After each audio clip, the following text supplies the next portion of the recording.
Hey, what's up, everyone? I know this is a rare occurrence, but also I'm gonna scoot up in my chair here. Um, this is the earliest so far this season that I'm posting my first video of the week, and it's Monday. It's not Thursday, so it's a plus. Hope everyone had a great week 4. It was definitely bizarre. There were a lot of positives actually to take out of this week, but I want to start with a not so positive thing. Man, what was Jay Gruden thinking? Um, I never thought in my wildest imagination that he would bench Keenum in the first quarter, or just after the first quarter. He had 4 possessions, and it wasn't his fault. It was the offensive line wasn't holding the pass rush too well. And Keenum's playing because Dwayne Haskins is not ready whatsoever. I'm shocked that Dwayne Haskins suits up and that he suits up as the backup quarterback. Colt McCoy was a healthy scratch. I was thinking, which should happen, Dwayne Haskins, you don't go to Dwayne Haskins until like week 12. First of all, you know that you're not making the playoffs this year. Second of all, you're kind of tanking. So why not tank with Case Keenum? Third of all, I haven't looked at every NFC quarterback stats so far this year, but looking at Case Keenum, after the first 3 weeks, he has a case for like a Pro Bowl vote. Like he's playing really well. I did end up playing him in cash. I think I have a curse of the QBs in cash so far this year of quarterbacks getting hurt or benched or not playing particularly well. Sorry, I'm so amped up just to talk about Case Keenum today. But man, I was thinking maybe you put Haskins in for like a series, have Case Keenum, take a deep breath, and then go back out there. But no, I mean, I really didn't watch. I turned into a different game when Haskins came out there because I was so pissed that Keenum wasn't still playing. But what I've seen and heard, it was such a dumb move by Jay Gruden. If I was the owner, I would have fired him right there. I think Jay Gruden's mind is what Jeff Fisher did when the Rams were still in St. Louis during Goff's rookie year. Goff wasn't ready. But Jeff Fisher, after like week 8, started him. I think he replaced Haskins with Keenum to save his job, saying that, well, the GM gave me a quarterback that's not ready. I need 3 more years to get this guy ready, or to be playing at an elite level. But yeah, that's another thing. You don't just put him into the game when you go all week. He's not even taking first team snaps. If you're going to put Haskins in, you announce it at the beginning of the week, or at least you tell him and the team, at the early week, so like a Monday or Tuesday, so he gets first team reps. So it's a big mistake on Jay Gruden. I still like that play. I'm still going to play quarterbacks against the Giants, which you should all too. But anyways, moving on, I think another big takeaway is playing guys who struggled the week before. Like guys that are good. Like your Kenny Galladay, your Chris Godwins, Emmanuel Sanders. Throwing them, especially into a GPP, they are so low owned. This is such a recency biased league or thing to do. Guys, calm down. Sorry, my dogs are acting up again. So it's such a recency biased thing. Playing those guys, you could play your whole GPP team of just guys that struggle that are normally good, and you'll have like under 8% owned. Also, don't be afraid to be contrarian in cash. You do want to play the top higher owned plays as long as they're credible. But thinking of storylines and how the game's going to go actually helps. And another positive thing, I was right about the Browns pretty much containing Ingram. He did get like 80 yards rushing, but he didn't go off. A lot of people owned him. I predicted the Browns beating the Ravens. No one else did. So kudos to me, I guess.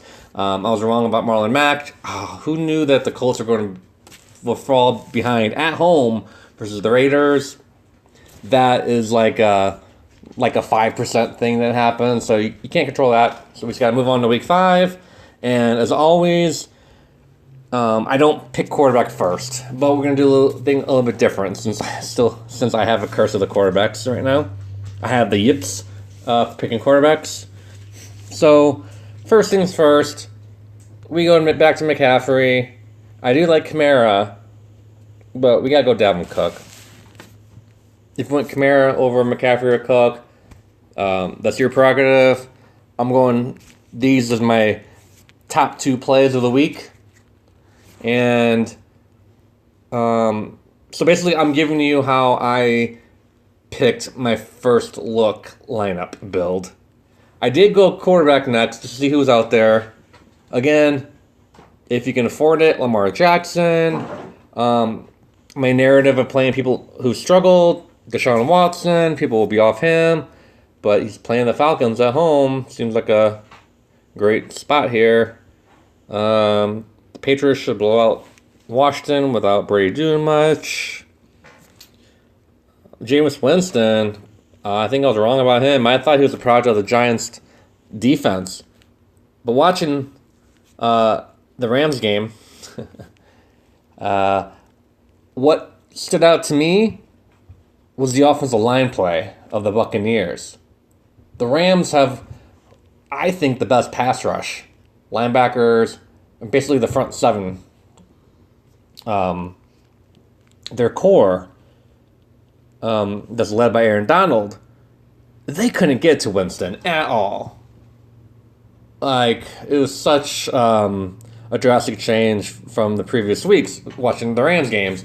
Like, at best, maybe someone reached out their hand after about 5 seconds of Winston holding the ball. So Winston had all time to throw the ball. The Saints defense looks like it's pretty good, so maybe a GPP play. I really like Carson Wentz against the Jets at home. The Packers-Cowboys game, I think, has an implied total of 47. It's kind of surprising. I think that would be like a lower scoring game. My also narrative, maybe you go to Matt Ryan. He had an okay day, but he had a golf type day. He had to throw because they were losing by a lot. So he got his points by being down. That's why a year ago I was always picking Fitzpatrick, because the Buccaneers would always have like a 21, 28 nothing. They'd always be down by like 21 points in the first quarter, so they always had to throw. I was right about Daniel Jones. He's tough to pick out, but I tend not to start rookies, especially their second game after they had a really good first game. I don't know what Bridgewater did. Let me just look it up. He did nothing. He might be a good bounce back candidate, but who knows? If you needed the money, my boy Chase Daniel, Mizzou alma mater. Oops, I don't know why my phone sometimes does that. I don't know why without me clicking anything. He went to Mizzou a couple years after I did. Yeah, I guess. I was going to say we're the same age, but I think he's a couple years younger. The Bears probably just have to run the ball, but he's a good candidate for 15 points at 4,800. Perfect. But we're going to go up a little higher because I have the yips at quarterback. Oh, yeah. Dare to play Derek Carr, maybe GPP, probably not. Sam Darnold might be the play if he's playing. More on that later. But Andy Dalton, the only thing I don't like about Andy Dalton is that he's playing tonight, Monday night, and that he doesn't get as much time for rest and for practice going into Sunday. And teams that usually play Monday night, they don't really. It's not like they play bad the following Sunday, but they don't do as well normally. So that's one caution. But they're playing the Cardinals at home. Cardinals are the second fastest pace of play team. this is another thing. Now that we're 25% into the season, a quarter of the way into it, now's a good time to look at actual stats from this year that actually makes sense. So we can look at teams' pace of play. We can look at the defense. We can look at pass rush, offensive line, a receiver cornerback matches. So we have a lot more to play with to make more calculated picks. So I'm going to go Dalton as my first look quarterback. I haven't seen any other first look videos, but I'm sure everyone's going to pick Andy Dalton. And you're going to be surprised who I'm going to pair him up with. I wasn't going to pair him up with anyone. I was going to run a naked Andy Dalton. But by default, he's getting paired up a little bit that later. So receiver. Here's another takeaway. You might want to... This is more of GPP. I know we're talking cash now, but skip ahead to GPP. You might want to maybe not punt one of the receiver positions. I used to punt the tight end position, but tight ends are really good right now.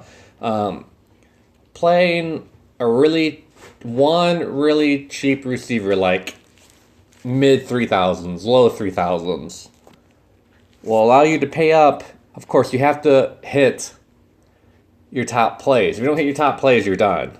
But it's so hard to have every single player on your team to hit for like a career game. That's not going to happen. How you end up in the 200s, I mean, that's one way. You could get lucky and have everyone just hit, pick the top plays of the day. But to consistently get into the high 100s, into the 200s, you have to pick your top guys have to perform really well, and then you have to maybe get 8 or 10 points out of a low price guy. So I know I don't have Matt Ryan, but Julio Jones, this is a great bounce back spot. I'm trying to think who their number one cornerback is on the Texans. I know Jonathan Joseph is on there. He covered Samuel last, I guess it was yesterday when they were playing the Panthers, and Samuel just outran him. I don't think he's going to be on Julio Jones. It's escaping me who's their best cornerback. It might be Jonathan Joseph. I don't know. So I did look this one up, who Julio Jones is going to go up against. But something tells me that the Texans will not be able to cover him unless they could decide to triple team him, but it's not a division game. It's not a playoff game. So they just might play him one-on-one. They might just put on a safety over the top. But even if he's doubled, he's open. So I really like Julio. He's like my Kenny Galladay pick this week. Someone who you thought was going to go off. A lot of people had.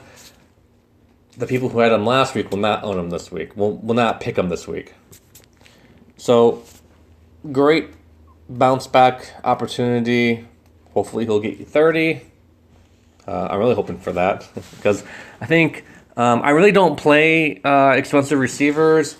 Another GPP thing is just a little bit of running back and then play like receivers in the 4,000s or 5,000s, and that can get you a lot of wins in certain weeks. So each week is different. You just have to look at it. You can cover your bases and do every strategy you can think of. But for this week, instead of going with 10 GPP teams, I'm going to try to pick definitely one cash team, play that in a GPP, and maybe one or two other GPP teams. So I'm going to be more concentrated on this team. We don't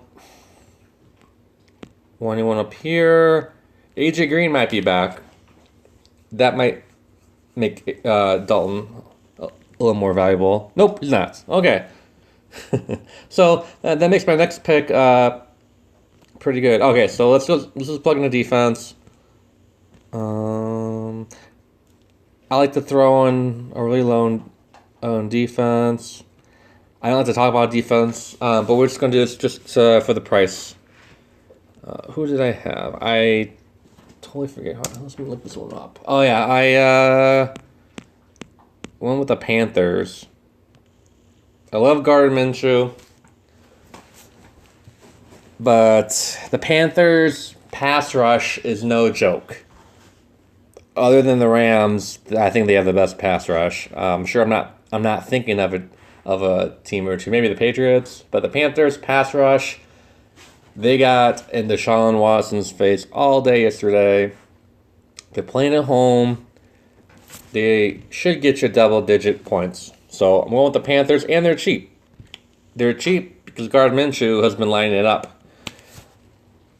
But you know how I feel about rookie quarterbacks. They don't line it up every single week. So there we go. Okay. So my next pick in my process here, I just went down because I'm thinking that I'm going to play another really expensive running back in the flex position. Aguilar, ooh, he can do anything. He might be a perfect bounce back kind of a play. But I'm not going to him yet. I really like Robbie Anderson. I know he hasn't done anything. I don't know if Darnold is back. I'm guessing Darnold is going to be back. They're coming off of a bye. He had mono for the last month. He should be back, but I haven't read the news and notes on Darnold yet. This is a perfect GPP type play, but I kind of want to play him in cash. First of all, the Eagles secondary is atrocious. I could get behind them. And I don't run I've never run a 4-3 or 4-4 in my life. So right now, I could probably get behind this Eagles secondary. Robbie Anderson, the deep threat. If Darnold comes back, he's going to throw Robbie Anderson deep all day long. First of all, the Jets should be losing in this game, so they're going to be throwing to Bell and throwing deep to Robbie Anderson in the play action pass sort of way. No one is going to be on Robbie Anderson. No one. So he could, I took him to get over 10 points. But I really think he's going to have a break the slate kind of a day. But this is just the first look. If Darnold doesn't play, of course, Robbie Anderson, I don't play him if Darnold isn't in there. No offense to Luke Falk, but that's how it's going to go. Okay, so tight end. I'm going back to my sleeper tight end strategy. The top tight ends, they're playing tough matchups. Maybe Mark Andrews will probably be the highest owned tight end, who I almost went with Austin Hooper at the last for last week. I almost picked him yesterday morning, but it didn't. We're going way down here. I really don't like tight end this week. Of course, everyone's going to play Eifert, and I probably should link Dalton with Eifert, but to save a little bit of money, I didn't play him this week because I didn't think he was going to catch anything. I thought maybe the 16 points against the Bengals was a fluke. But if Josh Allen plays, I think he's a little banged up and questionable right now. The Titans are not very good. Sorry, hey, don't chew that. Don't chew that. Okay. Everything's good on my dog end here. So, Titans, you can attack their tight end, a.k.a. Austin Hooper. So, I'm going Dawson Knox. I'm not expecting a career day, maybe, but 3100. If he replicates an 8-point day, I'm totally cool with that. And we're going to try to find a sleeper receiver here. Don't want any Bears receivers. I went way down here. Auden Tate could be a great play at 3,500. Especially pair up with Dalton. I might reconsider that. I hate doing this because he had a pretty decent day yesterday. But Jerry's right. The 5.8, 3. Everything before this past week kind of scares me. But if you think about it, If Jalen Ramsey plays, if Bouye plays on the other side, Jairus Wright gets the third cornerback, who I don't even know who that is. Jairus Wright, I thought Curtis Samuel was a slot receiver. Then I watched the game yesterday.